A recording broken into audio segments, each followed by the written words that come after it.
Hello, and thank you for joining for the weekly update. My name is Scott Algier. I'm joined, as always, by Jonathan Braley and Ian Andrzejczyk. Gentlemen, good afternoon. Good afternoon, Scott. Thanks for having us. My pleasure. Thanks for joining us again. So, John, let's kick off as we've been doing the last couple of weeks with an update on SolarWinds. Sure, yeah. We're still talking about SolarWinds. It does kind of seem like we're starting to get the full picture now. So Microsoft shared this week exactly how the SolarWinds hackers were able to evade detection. They used a range of tactics, techniques, and procedures to basically block victim organizations from kind of detecting what they were doing. So Microsoft, they shared some of the evasion tactics during their investigation, and they're pretty interesting. So the actors avoided using any shared indicators for each host that they compromised. They did this by deploying a custom Cobalt Strike DLL on each machine. So trying to use a different tool on each machine so that those indicators would be different and people, wouldn't make connections. And if they did, see that attack in one machine, another company wouldn't even know because they're kind of customized that for each attack that they did.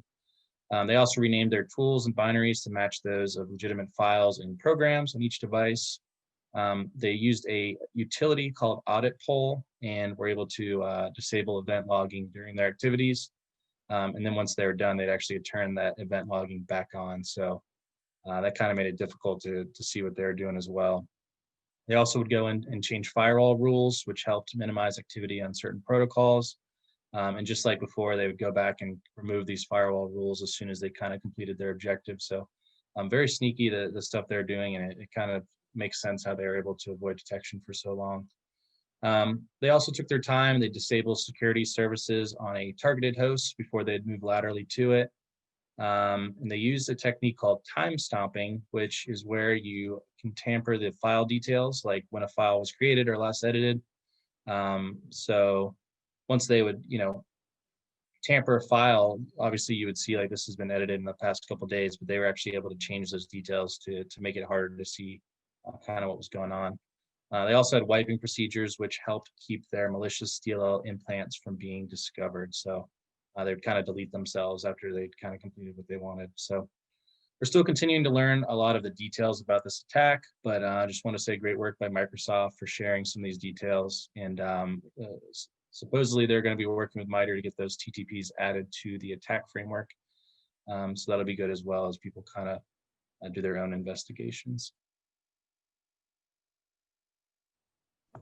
Yeah, thank you, Jonathan. So good work by Microsoft, but there's also good work by a lot of companies in this with this, and it's been really a collaborative effort. And I know we've seen this within our community as well. People sharing what they know, and people sharing analysis with everyone. So it really is an important development this week, but also it kind of puts the P in persistent, right? This threat actor, lots of planning, lots of patience, and of course they kind of put the A in advance as well with everything they've been able to do.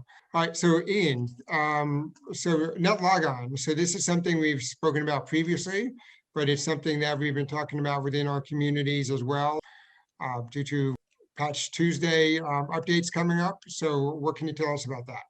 Yeah, thank you, Scott. Microsoft is going to be rolling out phase 2 on February 9th. It's a little bit of background information about what the Netlogon vulnerability is. I was given CVE 2020-1472 and received a 10.0 on the CVSS scale. It was published on August 11th, 2020, so it's been known for quite some time now and has received quite a bit of attention, and has actually been reportedly used by nation-state actors. What makes the Netlogon flaw so dangerous and attractive to an adversary is that they can use it to access network resources and systems with no restriction.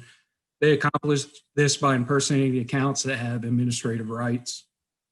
Proof of concept exploits have been available for quite some time now as well in pen test tools, including some Python scripts that are available for download to pretty much anyone, which unfortunately makes it extremely easy to exploit. Some of the scripts I observed have the ability to dump Active Directory password hashes, which then can be converted to plain text passwords. The script did require that the attacker know the domain controller's NetBIOS computer name prior to running the Python-based package.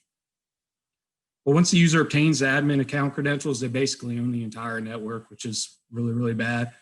CV 2020-1472 does require that a user be inside of a network prior to execution, but used in conjunction with the delivery of a remote access Trojan via simple phishing email could be very bad news for organizations that have not installed Microsoft's August 2020 security updates. The update forced secure RPC, which is Microsoft's remote procedure call on domain controllers. The update also provided operating systems with additional alerts that can be used to identify systems on networks that are considered non-compliant. So on February 9th, 2021, Microsoft will require that domain controllers be placed into enforcement mode, and which basically means they must be compliant. Organizations can accomplish this two ways. Method one is the manual way, where a registry key must be modified from its off to on state, or essentially from 0 to 1. And method two is just basically installing Microsoft's update. Like I said, it's set to be released on February 9th. And Scott, as you had mentioned, that's actually Patch Tuesday. So in order to find non-compliant operating systems ahead of time, organizations should be looking for Windows Event ID 5829. These systems may not have received the August 2020 patch update. However, some servers may require a restart after the patch is installed, which may be why some servers may be still showing that 5829 code. Sometimes they have to be manually restarted. So the patch may be installed, but the server may need to be rebooted. So just keep an eye out for that. Microsoft is recommending that companies make sure that all systems are compliant before February 9th. This will ensure that connectivity issues do not arise from a non-compliant device. Attempting to communicate with one that is compliant.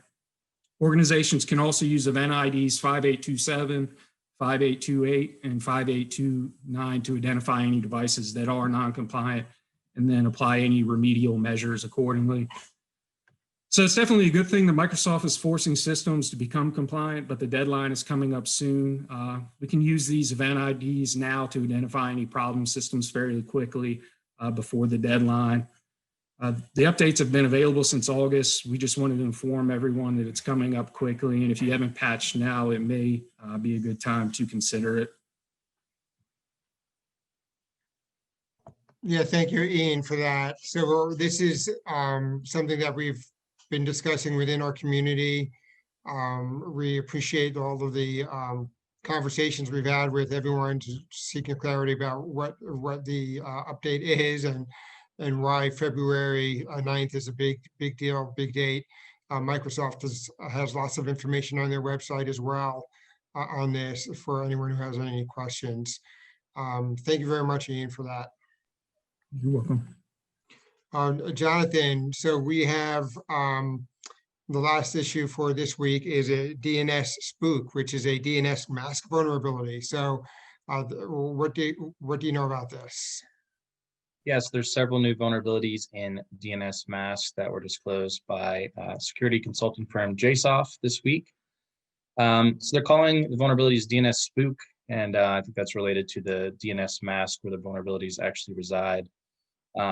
But the vulnerabilities can be used to exploit DNS spoofing attacks and remote code execution and denial of service attacks on specific devices. So a little background, DNSmasq is an open source DNS forwarding software that is properly used to add DNS caching and DHCP capabilities to Internet of Things devices, among other things like routers and other embedded devices. So 3 of these vulnerabilities specifically out of the 7, CVE 2020-25, 684, 85, and 86 can be used for DNS spoofing attacks. And what a DNS spoofing attack is, it allows an actor to change DNS records on a device and redirect users to a malicious server that they control. So they'll often mimic the actual site so that the victims are, they think they're in the right place, even though they're actually on a wrong server that those, actors are controlling. And, from there, they can perform phishing attacks, they can do credential theft, they can even trick victims into downloading malware. Sometimes the page will automatically start an installation. Sometimes they'll have you click somewhere and you know, something that you think is legitimate that you're installing could actually be something malicious if it's coming from the wrong server. So various vendors have begun releasing information on how customers can protect themselves. The best list I've seen is on Bleep a Computer. They compiled a list of vulnerable vendors as well as their specific advisories, which customers of those devices should follow. One thing to kind of caution here and why we wanted to bring this up this week is with the rise of remote workers, you know, companies might have to ensure that their home routers of employees are not vulnerable to these attacks, and also maybe direct those employees on how they can, you know, look at that advisory and update those devices. I think most will automatically update, but there is a chance that there might be a manual process involved. So definitely something to watch and make sure that you're kind of aware of these vulnerabilities and just to make sure you're protected. Yeah, thank you, Jonathan. So this is one of those COVID-19 security challenges we've spoken about before, where the attack surface has increased for corporations because so many people are now working on off of home networks and home routers and devices, home devices. So thank you for bringing that up and raising that. So I think that's it for this week. Ian, Jonathan, thank you as always for joining us, and thank you to our listeners. We will be back next week for the weekly update. Thank you all. Awesome. Thank you, Scott.